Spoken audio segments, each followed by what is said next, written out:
Hello, and welcome to this presentation on the challenges in the Certified Behavioral Health Peer Support Specialist workforce.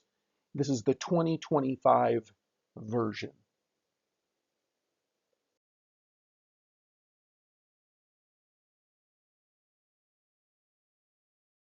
A little bit about Montana's Peer Network. We're a statewide 501c3 nonprofit. We're a recovery organization.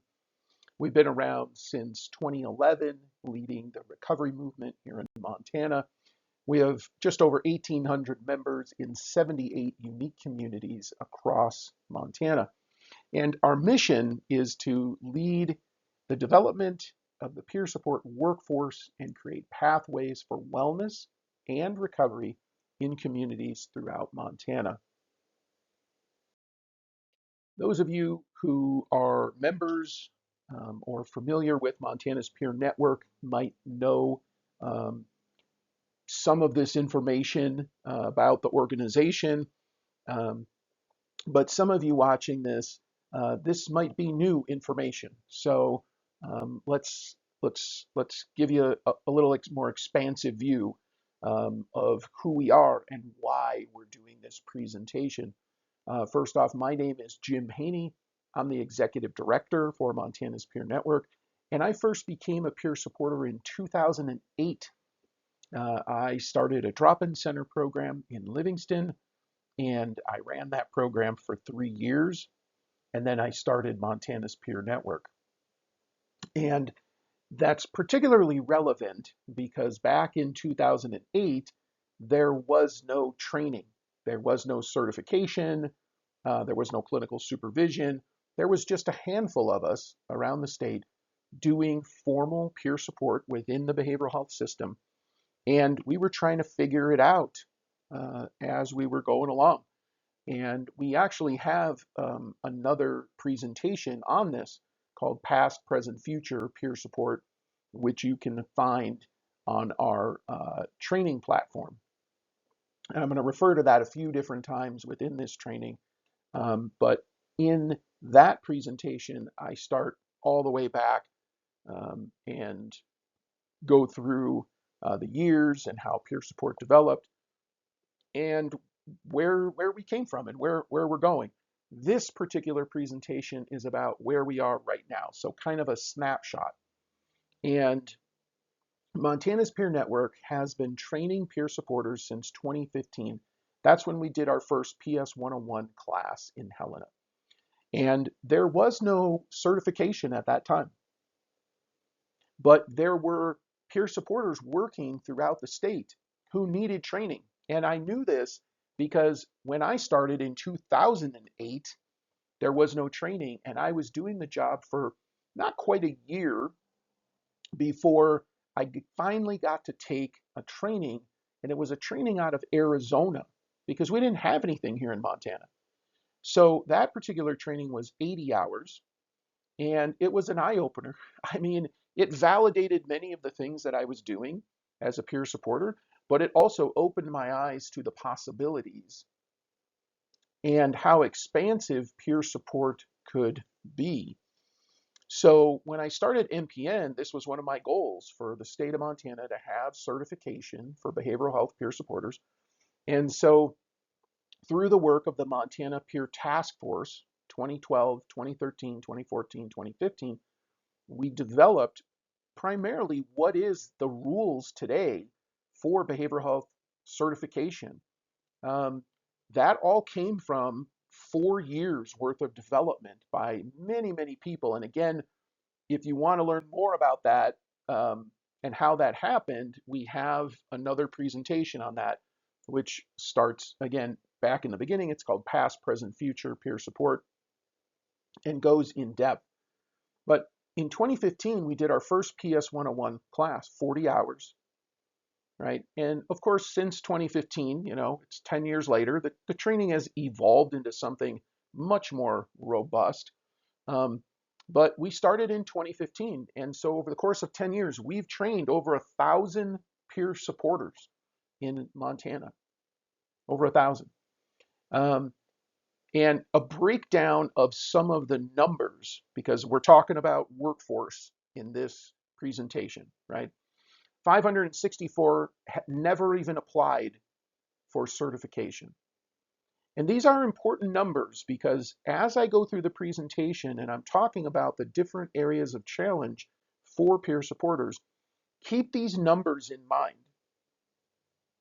If 1,000 people have been trained and 500 of them never even applied, right? That's telling us something, right? Currently, and I just looked this up just a couple days ago, there were 222 current active certified behavioral health peer support specialists in Montana. There have been in total since 2018 460 certified peer supporters. Okay, and then I put the breakdown here on the screen. So I'm going to go from the bottom up. 112 have expired, 120 were terminated, 3 have been suspended, and 3 have been revoked. So the first thing that you can take away from these numbers, again, and just think of this in general, kind of general terms, out of the 460 people who've been certified, 6 of them, right, have done something to violate the code of ethics and they've been revoked or suspended. So there's a lot of talk about peer supporters and ethics violations, and right. So these are the actual up-to-date numbers here in 2025. Okay, 222 current active certified peer supporters. We've been over 200 and as high as 230 for the last 2.5 years. We've hit kind of a ceiling, if you will, with the current number of certified peer supporters. But bear these numbers in mind. Remember what I said. There's 1,000 trained, 500 some have never even applied. And I'm going to get into that number. Okay. The other part that I want to say here is with our history, we've been around for 14 years. We've been training peer supporters since 2015. Nobody has trained more peer supporters in the state of Montana than MPN. Nobody. Not even close.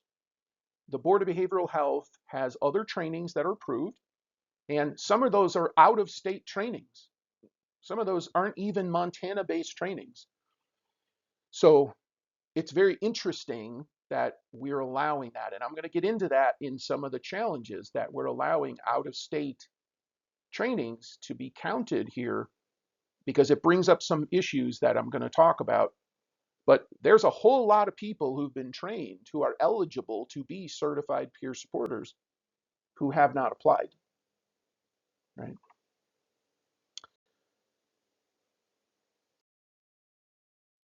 This is the agenda that I'm going to go over today in this presentation. All right, we're going to talk about workforce development because that's really what this presentation is all about. But I gave it the name of challenges because when you say workforce development, a lot of people don't understand what that means. And so we're gonna actually talk about what that means very specifically, and then we're going to talk about the challenges. I have them all broken down. You can see them there on the screen. We're going to walk through them one at a time.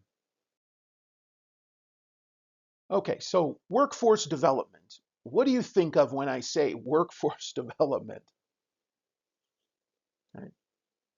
So workforce development, it means a wide range of activities, policies, programs designed to prepare individuals for employment, support skill development, and meet the evolving needs of the employers and the labor market. It focuses on improving both the individual career outcomes and the overall effectiveness of the workforce. That's the definition of workforce development. So I don't know what you thought of when I asked you. For many of you, you probably didn't think of this in terms of this definition and how broad this is. So we're going to break down this definition here, and we're going to use it not only in the beginning of this presentation, but I'm going to refer back to it at the end. So this is that definition broken out, and I've got some examples for each one. So first, there's activities and policies. So what we're talking about here is we need DPHHS, Department of Health and Human Services. We need BHDD, Behavioral Health Developmental Disability Division. We need the Board of Behavioral Health. We need recovery community organizations like MPN and many others around the state. And we need behavioral health providers to be involved with policies and activities. Next, programs designed to prepare individuals for employment. So in addition to those ones we just mentioned, people like vocational rehab, need to be involved with workforce development for peer supporters. I mean, that is part of their task. And it's not just about paying for somebody to go to a training, their travel expenses. It's not just that part. It's programs designed to prepare the individuals for employment, right? Skill development. This is certification, continuing education training, right? That's an example of skill development. Meet the evolving needs of employers and the labor market. So this is about supply and demand. When you talk about workforce development, and I learned this, all of this, I learned through actual experience building the workforce, leading the Montana Peer Support Task Force starting back in 2012, the legislation, moving through, getting it certified, creating the training, and then training people for 10 years. And all the various trainings that go with that under continuing education, mentoring, I'm going to break all that out because there's a whole other piece to this, which is the employers. Remember, supply and demand. The supply is the number of peer supporters, and we showed on a previous slide, we've trained more than enough peer supporters. This is not about increasing the number of people we're training. This is why are 50% of them never even applying for certification? And again, I'm going to go through that because it's going to come out in the challenges. Remember those numbers on the previous slide. It's about half of the people. The other side is the demand. The demand is from the employers. The peer supporters are not able to work independently, so they have to be tied to a behavioral health services. This is systems-based certified behavioral health peer support we're talking about. So what goes into this? Well, funding goes into this. Wages go into this. Hiring practices go into this. There's a lot that goes into the employer side. The employer's not going to hire up 10 peer supporters if they can't pay for 10 peer supporters. Supply and demand. This is a key component to workforce development. The next piece is focusing on the improving both the individual career outcomes, the career of the peer supporter, and the effectiveness of the workforce. So this is things like career paths, workforce surveys, presentations like this one, trainings, right? There's a lot that can go into that one, okay? And again, we're going to break these out because they all come up in the challenges. Every single one of these that you see on your screen is going to be addressed within the challenges. Now, I didn't just put the challenges, I put some possible solutions. Now, before we get started into the different challenges, these are in no particular order. I gave this some thought when I was designing the presentation as to should I switch these around and talk about them in a different order. And the answer I came up with was no. They're all challenges, and I'm not trying to weight them more than the other. So Don't read anything into the number 1 challenge versus the number 3 challenge, the number 4. Um, please don't view it that way. But I did break them down into those broad categories. So the first one is recovery experience. What do we mean? Well, the Board of Behavioral Health has set the rules as you have to have 2 years in recovery. This is a requirement. So how do we do this? Well, we do it through the application process for training. That's a question on the application. The individual who's applying for training is asked, do you identify as having 2 years or more in recovery? The other way is when they apply for certification through the Board of Behavioral Health, they're asked the same question. Do you attest to having 2 years or more in recovery? The third way is through employment. When a person applies for a job, if it's in the requirements for the job to be able to achieve certification through the Board of Behavioral Health, to be able to have more than 2 years in recovery, however employers want to say that. So those are the ways we screen for that. We sort of test that out because that's a requirement. But here's the thing. Here's the challenge. As a person who's trained over 1,000 peer supporters, I've probably processed 2,000 applications. And I get a lot of applications where individuals lie on their application about having 2 years in recovery. No different than they can lie on the application to the Board of Behavioral Health, and they can lie in an interview or on a resume.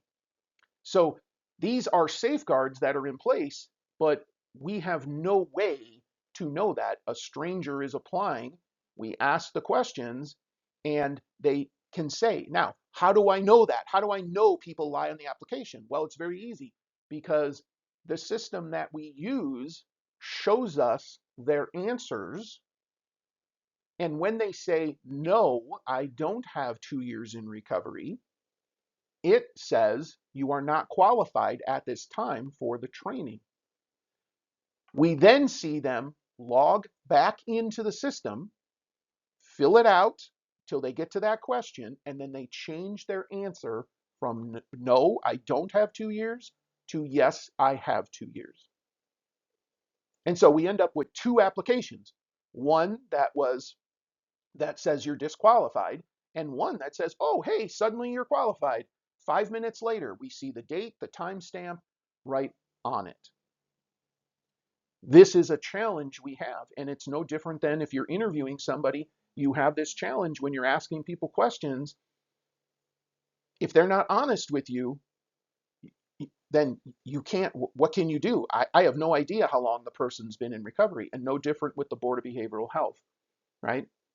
The next one is unhealthy pathways to certification. And I have a slide right after this one that we're going to take a look at, the unhealthy pathways. The first one is instability in their recovery journey. Okay? And instability in a person's recovery journey, it's not about time in recovery. I know the rule, and I just said the rule is 2 years, but it really isn't, because a person can have 5 years, they can have 7 years, they can have 10 years in recovery, but still be operating from a place of illness. In other words, they're in first stage recovery, but they'll tell you, well, for 10 years, I've been going to counseling, but they're still right on the edge. They're in the early stages. When you're in the early stages and you don't have stability, you're not going to make an effective peer supporter. So what are the solutions to these? Okay, long-term stable recovery. We need to learn to use those words in job descriptions. We need to learn to ask people in interviews, do you have long-term stable recovery? Tell us about that. To get the dialogue going. right? One of the other rules is around no hospitalizations longer than 72 hours and no incarcerations. And I can tell you, again, as a person who's trained over 1,000 people, when we get to this portion of the training and we talk about the application process, I will have people say to me, well, I was arrested this one time and I was held overnight and then they let me go. And, you know, and they're trying to finagle their way into the 2-year requirement. Well, this one time I had this felony and it was reduced to a misdemeanor. And then, and there's this complicated story. Well, I was hospitalized, for 2 weeks, but, it wasn't my fault. And, it, this comes out when we're training people because we also ask this question on the application and people say, oh, no, I don't, right? The original application through the Board of Behavioral Health used to have an essay section about your recovery journey. And I know that that's very subjective and it's hard to judge that, but I do think that's a solution to try and get at this and encouraging people to tell you about their recovery journey means you have insight into yourself. What is your journey? Because that is the job. If you lack insight into your own recovery, you shouldn't be a peer supporter. So one of the solutions is we need to rethink the application. And the Board of Behavioral Health, went through this change where they tried to streamline everything. And, we've kind of taken out this very important human aspect of peer support work. Peer support is not like a counselor. We're supposed to use our lived experience in recovery to support other people. But if it's just a bunch of check boxes and there's no place to talk about a person's recovery, then how do we do that? And so I don't know if that could be a weighted point system, something. I think we need to go back. When we first had the application, it was like 30 pages. It was really long. And there was a lot of writing that people had to do. And I think somewhere in between what we have today and then is probably where we should land. And there needs to be more explaining a person's recovery journey. Okay. The next piece of this is improved employer screening. So a lot of employers don't do a good job interviewing people for these roles. We're in this period of time where we have a workforce shortage going on. And so it's just like grabbing people. Oh, you're in recovery? Come on, you're a peer supporter. Come on, you're in recovery? Come on, you come work here. Come on. And we're just pulling people in. And we're not really screening them through the interview and application process and then probationary periods. Okay, you can have a 6-month probationary period. That's a long time. During the 6 months, things are going to come out about the person. You're going to learn. And as an employer, you can terminate somebody within the 6 months if they can't do the job.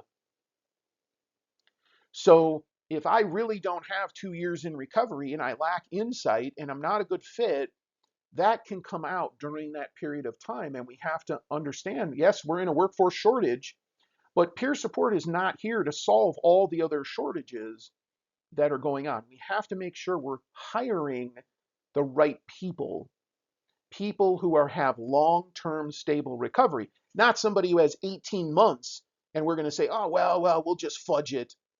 I mean, I actually had an employer sending me people who were still in treatment to training, to their applications. And the answer is no, you can't come to training. You need 2 years. You need to be healthy, right? And the last thing I'm going to say about this recovery experience is this is probably not completely fixable. I'm going to say that again. This challenge, you look at the challenges list, this is not completely fixable because of the nature of what we're talking about. If a person does not have solid recovery or they're in that early stage recovery, oh, I have 7 years, but they're still really in early stage because they've never worked on themselves.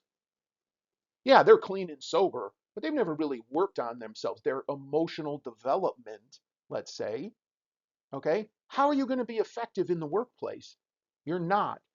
But it goes back to the person's unhealthy, so they're being dishonest, right? So this is probably not completely fixable, but there are some things that I think we can do. Now, one of the things I put in the challenge was pathway to CBHPSS, Certified Behavioral Health Peer Support Specialist. I want you to take a look at this cycle. This is how we currently get certified peer supporters. There is an activating event in the person's life, and it could be anything. It can be an arrest, it can be hospitalization, right? Somehow they end up in services, treatment, in many cases, or incarceration, and they jump through all the hoops, they get along with everybody, and because the employers are shorthanded so severely, they then say to their client, you would make a great certified behavioral health peer support specialist. So what happens?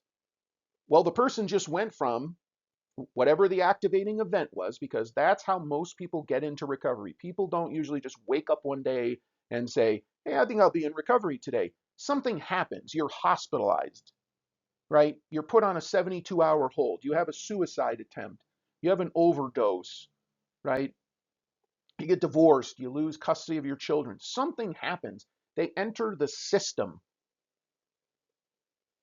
And then we're automatically linking them to a job because they need a job. They're coming out of being incarcerated, hospitalized. They're in a treatment program. And we say, yep, you need a job. Yep, you'd make a great peer supporter.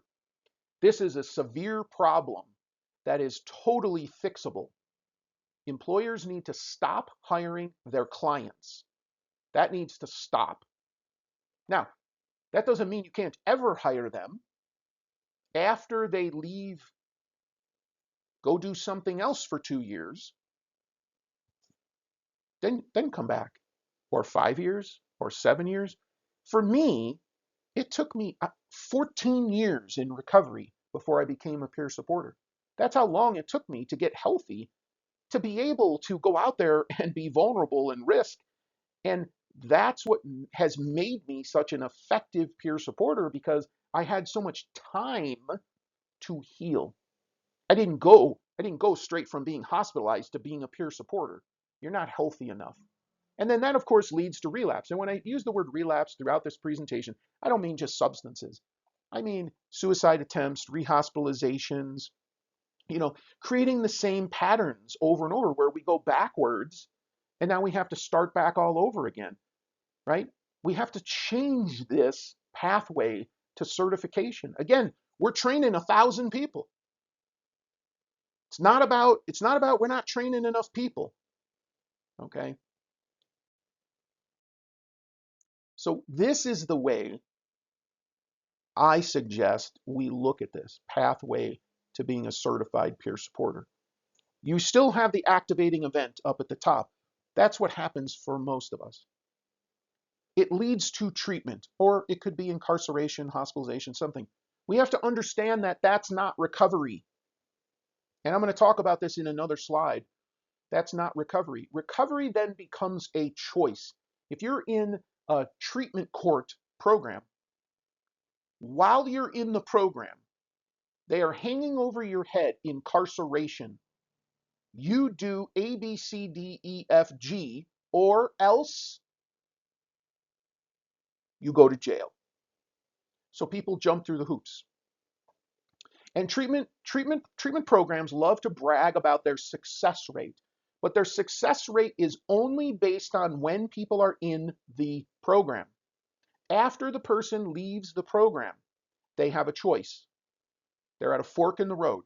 They either choose a non-recovery lifestyle, which eventually usually leads to a relapse and back to another activating event. I get people in training all the time. They've been through treatment 7 times, 6 times. They've been incarcerated 5 times. They got 25 years of incarcerations and hospitalizations and broken families. Or they come out of treatment incarceration, and they choose a recovery lifestyle.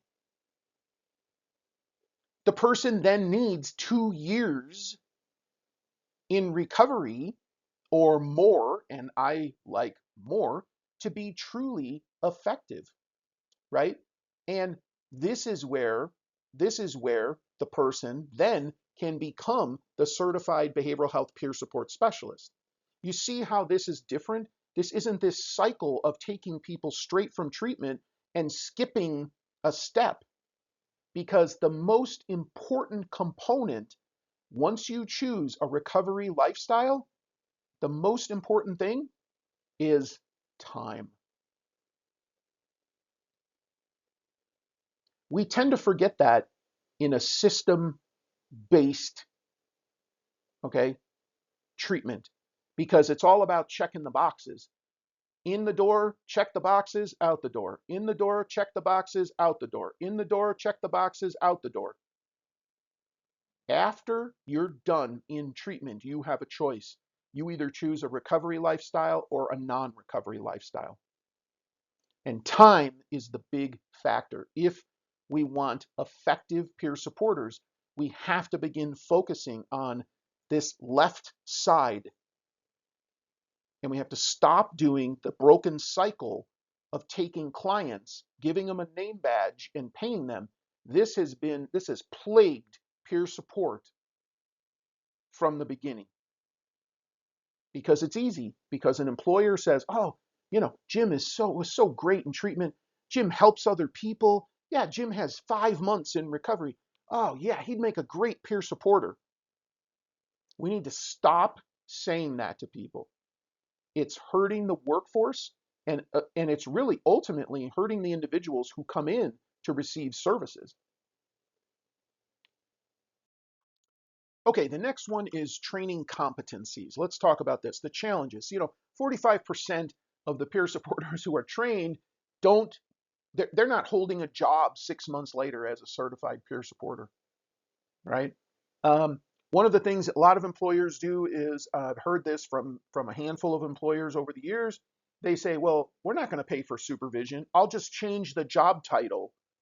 And so the person becomes a behavioral health tech or a residence coordinator, or, they're an admin person, but they're really our peer supporter. So we're paying them under admin, but they're really the peer supporter. So we're not recognizing the profession and the role and the services, right? So we just change it because, we don't want to spend a little bit of extra money. The other big one is it's not a right fit. When I'm doing the training, it's 40 hours. Our training is 6 days a week currently, and or 6 days. Sorry, not 6 days a week. 6 days over 2 weeks, and I can tell after about the third day, we get about halfway through, I can tell if this is the right fit for someone. You have to have the right demeanor to be in a helper position. You got to have compassion for other people. You got to be able to put your own stuff aside and be open. I've actually had people in class who don't want to talk to clients. So we do a lot of role plays in our training. And can you imagine, right? Someone comes in for services, they're assigned peer support, and the peer supporter won't talk to them. How does that even work, right? But that's what we're seeing. We're seeing people come in who they're not ready to do this work at all. And then we see a lot of people going to school for, LAC, social worker, LCPC. They're going to school for other things, and they're jumping in and wanting to take this class, but they have no intention of being a peer supporter. I probably have one in every class that fits that. And then there's the relapse factor, lack of mental health support. People just aren't ready. For some, even the training itself, they can't even get through the training. They don't meet the competencies, right? So what are some of the solutions to these? Because this is important, right? The Board of Behavioral Health needs to be reviewing curriculum periodically. Our curriculum which was the first curriculum approved, I literally sat down and went page by page by page with the entire Board of Behavioral Health in a special meeting to review everything. That doesn't happen today. Today, trainings are approved, and I'm not sure anybody's even really reviewing them to even see if they meet the core competencies. I mentioned this earlier. We have a bunch of out-of-state trainings. If you're working in Montana, you need to understand the system within Montana. These out-of-state trainings are not providing that. Neither are video-based trainings. We have a video-based training that is approved. There is no interaction with a human being, and every person who takes that course passes automatically. So needs to be reviewed. And I don't know, that's up to the board how often they can do it. I know they have a big workload, but we need to be reviewing them. We need to increase the number of training hours from 40 to 80. I took an 80-hour training, 2 weeks, 10 days, a lot of work. Okay, that's a lot of work. But 40 hours, I'm telling you, after 10 years and all these people that I've trained, 40 hours is not nearly enough. It needs to go to 80 hours or more. We need to build work incentives for the peer workforce. If we want to increase the peer workforce, there needs to be incentives for people going through the training. We've tried doing a candidacy program, and the Board of Behavioral Health always is down on that. We can't get it through the legislature, too much of a hassle, this and that. But we need to look at this work incentives for the agencies who are hiring the peer supporters. Maybe there's money kicked back to them to pay for the time for them to go to training. It's not just paying for the training. You got to pay the wage, you got to pay the meals, you got to pay the hotel, the travel, all that stuff. And then the organization, while we're talking about that, the organizations need to be trained. MPN has had a training for 7 years for organizations, and we get a handful a year people actually attend the organizational training. How to be a recovery ready organization. Now, there's a whole program called Recovery Ready Workplace. You can take that training. Our training is specific to hiring peer supporters, the role of peer supporters, helping employers to understand we need to have some mandates in there. The same thing with clinical supervision. The only mandate for clinical supervision training is if you don't have 3 years post-licensure, you need to take 20 hours of training to be a clinical supervisor for a peer supporter. I think we need to have training for all clinical supervisors of peer supporters, all of them. Now, maybe it's not 20 hours. Maybe if you have 3 years, maybe the training is 2 hours or something a year. Not take it once and never take it again. One of the feedback things I get from certified peer supporters is that they don't get proper clinical supervision. What we're teaching in class is not what's happening in real time. Because most of the time, the person who's doing the clinical supervision doesn't have experience. So if you don't have any experience, how can you effectively support the peer supporters? You can't. The other piece of training that needs to be added is re-traumatization prevention training. It's kind of a mouthful. I'm not saying trauma-informed care training. That's already part of the core training. There needs to be a requirement of continuing ed training around self-care, re-traumatization, secondary trauma. This is a huge one. Some peer supporters, they start doing the work, they're very effective, and they burn out because they're working in very intense environments. And there's no let up. I say this in class all the time. The line out the door of clients is endless. You're never going to get to the end of the line. So I think this needs to be a requirement within continuing ed. One of the other real challenges to the workforce is the lack of funding, sustainable funding. And you say, but Jim, we have millions of dollars in Medicaid money. Well, the problem with that is only a limited number of provider types can access the money. Now, there's work being done. There's advocacy work being done in this area through the Behavioral Health Advisory Council Subcommittee for Peer Support. One of the problems with this committee is there's no peer supporters working on it. It's all other people working on it. We need more peer supporters working on it, right? So we got to have a little more balance there. But there is efforts being made there, and maybe that will change. But this is a huge blockage, okay? Because, for example, hospitals can't bill Medicaid for peer support. A hospital can put a peer supporter in their behavioral health unit. They can put a peer supporter in their emergency room. They can put a peer supporter with their individual providers, or have them float around. They have no way to pay for it. They have to go out and get grants, and that's not sustainable, okay? Grants are not sustainable. The other big challenge is there's a lot of crowding from other professions going on right now. Community health workers, behavioral health techs, okay? We're bringing in life coaches. The state of Montana is promoting life coaches, and we see peer supporters leaving certification and going and becoming a life coach.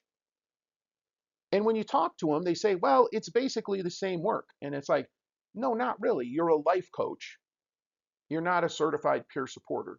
So when we think back to workforce development and the agencies involved, we have people rowing the boat left and right and this way and that way, and we're not all rowing the boat in the same direction, trying to build out the workforce because we're promoting other professions. We're seeing community health worker movement wants to say peer supporters are community health workers, so just make them CHWs. That's wrong. That is an invasion, as an invasion is. Okay, community health workers are not peer supporters, but we're seeing this. We're seeing this happen. Okay, the next thing is private providers, individual counselors can't access funding. Most of them are not nonprofits. They're LLCs, they're for-profit organizations, and they can't access the grant money to hire peer supporters. Right? So this is not just about people in the system. This is about people, communities. And the other issue with the workforce is it's all a system based. It's on the behavioral health system. There's a lot of work going on out in communities around peer support. They're not certified peer supporters. So they may or may not have training. They're not doing continuing education. They're not doing clinical supervision. They're not conforming to a code of ethics. Now they're out there doing work. But who's taking care of that? Who's monitoring that? Nobody. Right? So the funding that is available from trust funds, let's say, all the money is about the system, the system, the system, the system. There needs to be more out of the box thinking and creativeness to say, here's what the system funds, but all this out here is unfunded, and we can fund that because it's out of the box thinking. Okay? It's innovation. We're not allowing innovation in. We've got to stop promoting the other professions. That's a solution. We have to stop doing that. And I'm not talking about stopping community health workers from growing. It's that's one profession. Peer support is a different profession. Not saying, oh no, you're part of us. And I'm going to go into that in detail and what that actually is. And it's coming up here in another slide. We need more peer support grants. We need innovative grants, and we need long-term grants. Not this nonsense of 18 months. The state of Montana is notorious for holding projects, saying, oh, this is a 2-year grant. But they don't get the contracts out for 6 months, and you lose 6 months on your project. Now it's 18 months. By the time you hire someone, you get the protocols in place, you get your hiring, you get rolling, you have a year or less to run the program. And then they don't refund it because somebody up above decided, oh no, we're going to push the money over here to something else now. I mean, there needs to be a coordinated effort around this. We need to look for the gaps and fill the gaps, because this goes back to one of the previous challenges, which is if there's more funding, more employers' demand will go up.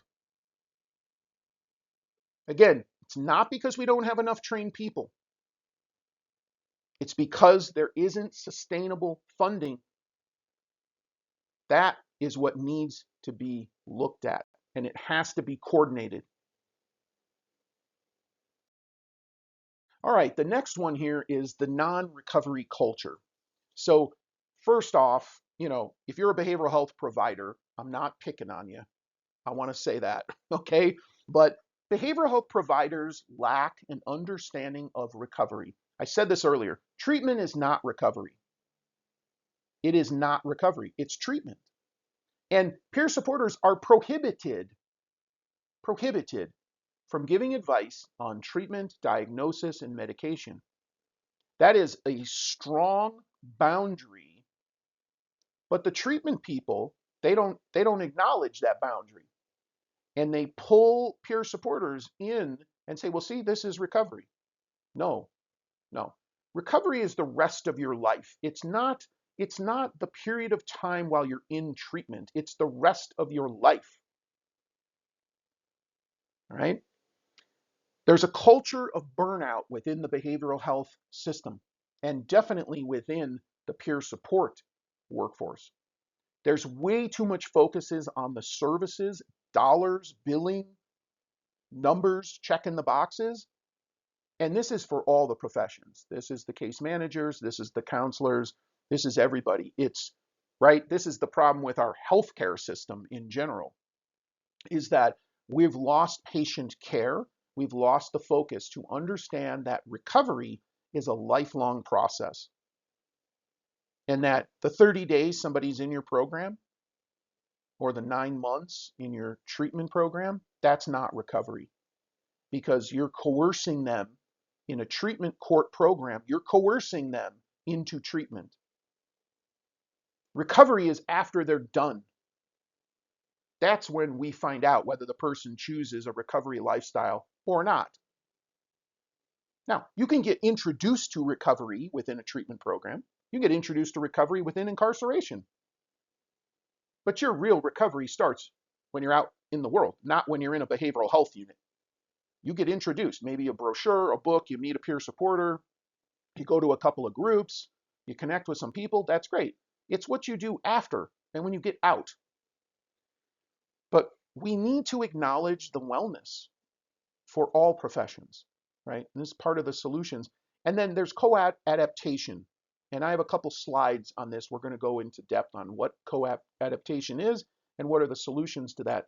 We need to have a cultural shift of wellness for the counselors. They're doing hard work. The case managers, the admin people, and it just doesn't exist. So it leads to high turnover. We need to encourage career pathways for certified behavioral health peer support specialists. I brought this up earlier. We get people coming in who are going to school to be a social worker. They come to certification training. They have no intention of being certified. I've even had LACs, licensed addiction counselors, come to peer support training. And you know what most of them say?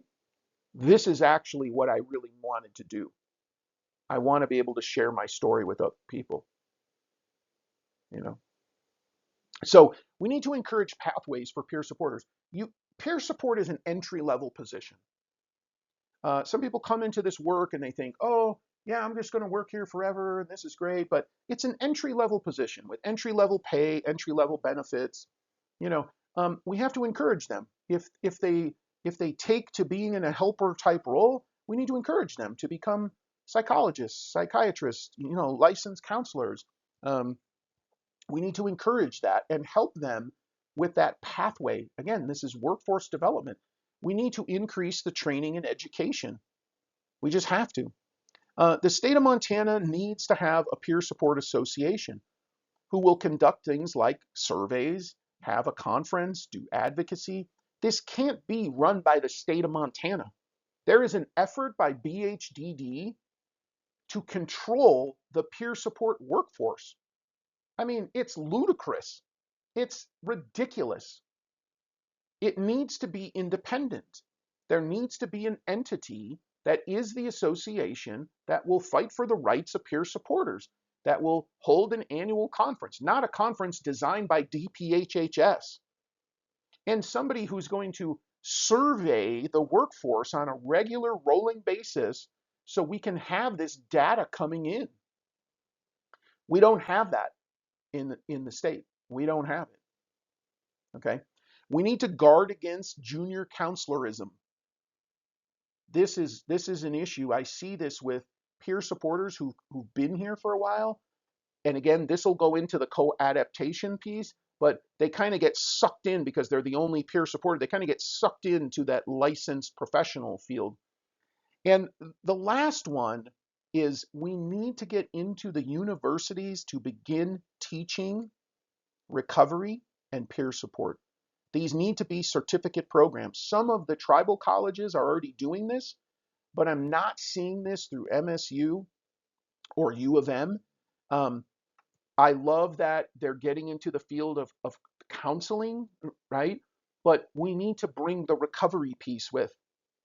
People are going to school to become counselors and they're not getting any education in recovery or peer support. But yet they come into the workforce and then we're in a treatment facility and the treatment facility say, oh, we're all about recovery. No, no. They need to understand, and we need to get at people early when they're in school before they become counselors so they understand the difference between treatment and recovery. So, as promised, let's talk a little bit about co-adaptation. Now, this is a term that was introduced to me by the National Trauma-Informed Center many, many years ago when I first started out MPN. We had a wonderful woman came out from Washington, D.C. and put on a multi-day training. MPN hosted it. We had a whole room full of people, and then some of us stayed and got the facilitator training. And in the training, this is part of the slides and the curriculum. So co-adaptation, if you're not familiar with what this is, this refers to that process where two or more biological entities evolve together in a way that enhances their mutual fitness or interaction. Adaptations, one entity are closely linked to the adaptations of others. This can lead to increased interdependence and specialization between the entities. Sounds wonderful. Jim, what does this have to do with peer support? Well, when we're talking about the workplace, okay, this is where individuals and teams or systems adjust over time to come together to improve collaboration and performance, right? And it's similar to the species or genes, traits that we see. But in the next slide, you're going to see I've broken this down with the pros and the cons. So take a look at this chart. There's kind of a lot of information on here, and I'm gonna walk through it. So benefits of co-adaptation, and this is, I'm talking about peer supporters who are working in a behavioral health system. Like when I started, I was the only person in recovery in an agency. So you have 10, 12 people, and I'm one of them. Everyone else is not in recovery. Okay? And there were people in there who had mental health diagnoses who wouldn't admit they had diagnoses to their own clientele because they didn't want their clientele to think less of them. Which, as a person in recovery, that's completely ludicrous to me because that's a way you can actually connect with people. But anyway, the benefits when you have co-adaptation with the peer supporter where they get sort of sucked into the treatment team, you got stronger teamwork and communication, right? The downside of that is you get groupthink, and the peer supporter becomes a junior counselor. And we're not open now to dialogue about recovery and peer support because I'm one of 12. So there's 11 people who all are thinking the same way. And now I'm saying, yeah, but as a person in recovery, I don't see it that way, right? Another example would be streamlined workflows, and people can work more efficiently. It feels more like, yeah, we're all on the same page, right? But the downside is there's an over dependence on the routines, okay, right? Or specific individuals. In other words, if I'm the only person who knows about recovery out of 12 people, what happens when I leave? Oh, we'll just go hire someone else. Well, we're in a workforce shortage. Now what? Now all the work of recovery goes away. So we need to cross-train people. This is why we need organizational training and peer support. And we need to, if we can, I mean, obviously a peer supporter can't become a counselor, but we do need to understand how we can work together and integrate recovery programming into treatment programming services that are already there. Um, it'll bring things like greater adaptability to internal challenges, enhanced human technology and synergy, faster conflict resolution. Okay, there's another one. But what happens? Well, that means we have more difficulty when new people come on board because now you're this outsider. So we need to build mentoring systems. And I'm going to talk about mentoring in the last challenge here. We need to build mentoring for peer supporters. So a person comes on and, oh, there's all this stuff going on and the whole company is just running along and we're all co-adapted and we're all in there and the peer supporters are kind of like junior counselors and the case managers are like counselors, but that's not their role.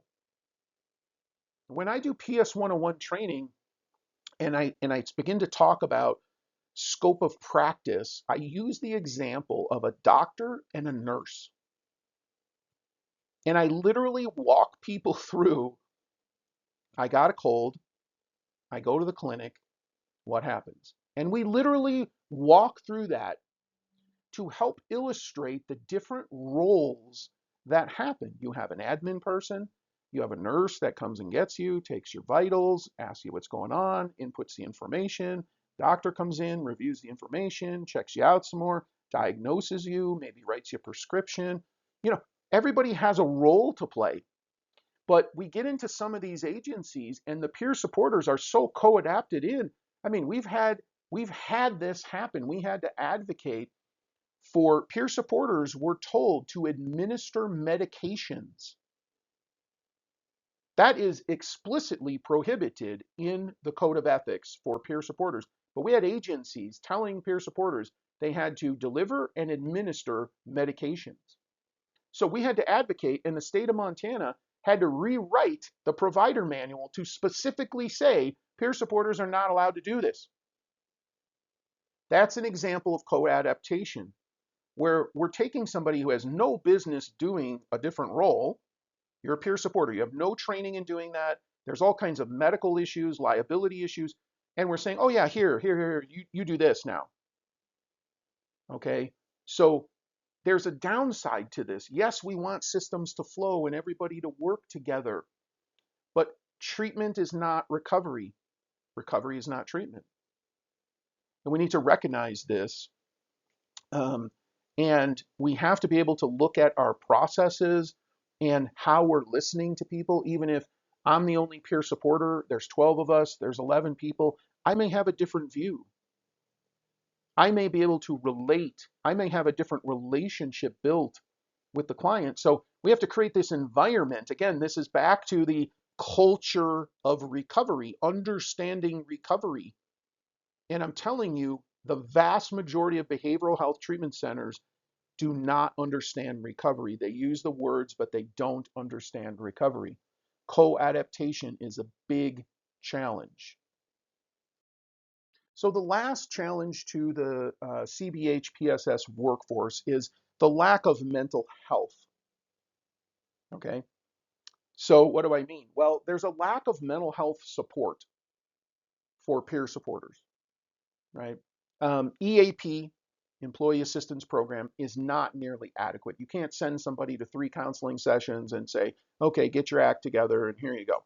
You know, peer supporters we are people in recovery. I'm in long-term recovery, 30 plus years. There are times I have downs and I need to go back to counseling. We need more mental health support for peer supporters. This leads to things like high turnover rates, old patterns return, right? There's this ongoing re-traumatization that happens as a peer supporter. As a peer supporter, you're in the trenches. You're in it every single day in the muck. And this is really, really difficult work. You are sharing your own emotional, crisis-filled times with people on a daily basis. And it's really, really difficult work. And if you're not sharing your story, you're not doing peer support, and you're probably in a mode of co-adaptation where you're becoming a counselor and you put up a defensive wall and you're not sharing your story, right? And that's not good. We need to move away from that. We need to recognize the need for mental health care. And I would extend this out to the counselors and everybody else who works in the facility. We need more mental health care. And the last one is, this is a trend in the last few years. There's too much focus on substance use disorder recovery and criminal justice peer support. And I'm not saying in any way we should not support peer services in those areas, because we need to do that. And there are people championing that and they're doing wonderful work. But I see too many people who come to training working at a mental health center whose background is, they have multiple felonies. They've spent years, sometimes decades, incarcerated. They have a substance use disorder, and they're working at a mental health center. This is not a good fit. This fit doesn't match. Okay, this fit doesn't match. Why? Well, we have a lack of mental health peer supporters. We're not encouraging people with mental health conditions to be peer supporters. And an example of this is Montana State Hospital. Years ago, MPN helped Montana State Hospital develop a peer support mentoring program. And we actually provided training and mentoring to some of the patients, my peers, who were getting out soon, who lived in group homes, okay, so that they could begin this process to see, is this something that I even would like to even do? Like, a couple of hours of training and just, right, taking on more of a role, a sense of purpose, so that then they can have their 2 years out of the state hospital and then apply. But they have some experience there. They have something. They have, and unfortunately, new management came into the state hospital, and all those programs were removed. Right. The other piece of this is when there's a relapse, and again, relapse is not just substance use. Okay. This is cutting. This is suicide attempts. This is cycling of mania, depression. This can be a lot of different things. Gambling. Okay. Relationships. Shopping. Is this a bump in the road, or are we off-roading? Is the person totally out of recovery, or is this a bump in the road? And this goes back to the training piece, where we need to upgrade the training for clinical supervisors to begin to identify what kind of relapse is this? And does the organization have policies to handle the situation that if somebody's in relapse, a mental health relapse, they cannot be working with clients, period. I mean, you have to give them desk work, or you send them home, put them on FMLA, they take personal time, whatever needs to happen. But once we identify that, and you got to be on the lookout for it on a regular basis, we have to then decide, is this a bump in the road? Now, sometimes we don't know. Their time needs to go by. Far too many peer supporters are off-roading, and they're being treated like this is a bump in the road, and they're still out there working with people, and they're really unhealthy. And we see them spiraling, and sometimes it takes 3 months, 4 months, 5 months, even 6 months of a person spiraling out of control in their life. They're not in recovery anymore. The code of ethics says every peer supporter is responsible for maintaining their recovery.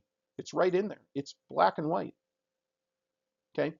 So another solution to this is we need to start thinking about part-time positions for peer supporters, not full-time. I've found this to be very successful in my organization, Part-time hours, more effectiveness. Okay. Um, a person's whole life can't be just being a peer supporter. Then afterwards they go to meetings and then they go to counseling. Their whole life is like recovery, recovery, recovery. It leads to burnout. Less would be more in this situation, okay, for people's mental health. And we need to improve our hiring practices. Again, MPN has trainings on hiring peer supporters. We have to identify what kind of person is this? Is this a B, a C? You know, where's this person? Their skills, are they qualified? Do they have insight into their lived experience in recovery? Do they have the time?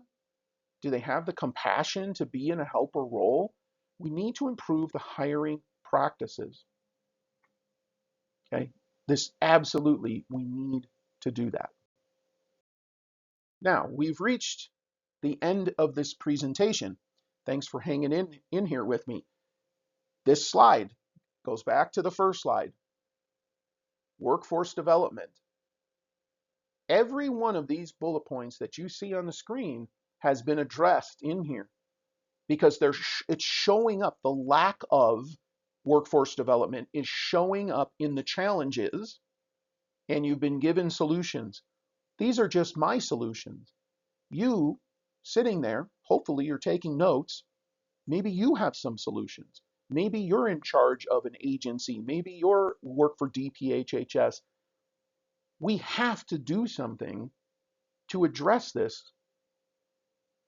This is what real workforce development is about. It's not an arbitrary number. We just don't pick a number and say, hey, let's certify more people. No, we don't need to do that. We need a coordinated effort that hits every single one of these bullet points. So whatever your ideas are, what can you do with them? What's the action piece?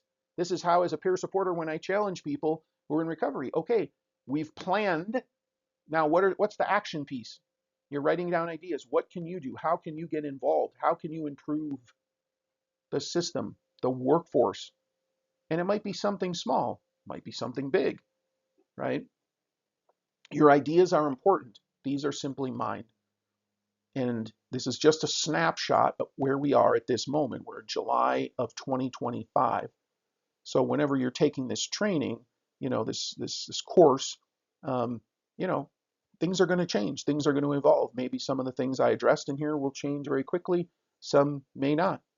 Okay. There may be other challenges that you're thinking about, but I'm going to bring you back to workforce development. There is nobody in the state that knows more about peer support workforce development than Montana's Peer Network. Nobody. And hopefully that's come through for you during this hour that you've been here. As we've laid this out, the challenges, the solutions, and I encourage you to reach out to us, do what you can, take your ideas that you've written down, and take action. And so with that, I want to wrap up. I want to say thank you so much. Appreciate you taking the time. Hopefully you've learned some things. Here is my contact information. You can send me an email. You can give us a call. You go to our website. We also have our training platform where we have, you know, over 90 trainings on recovery and peer support for organizations, for individuals, CEU trainings. You know, you can go to our website to get there, or follow the talent LMS at MT Peer Network. Thank you so much, and I hope you tune in again for one of our future trainings. Thanks.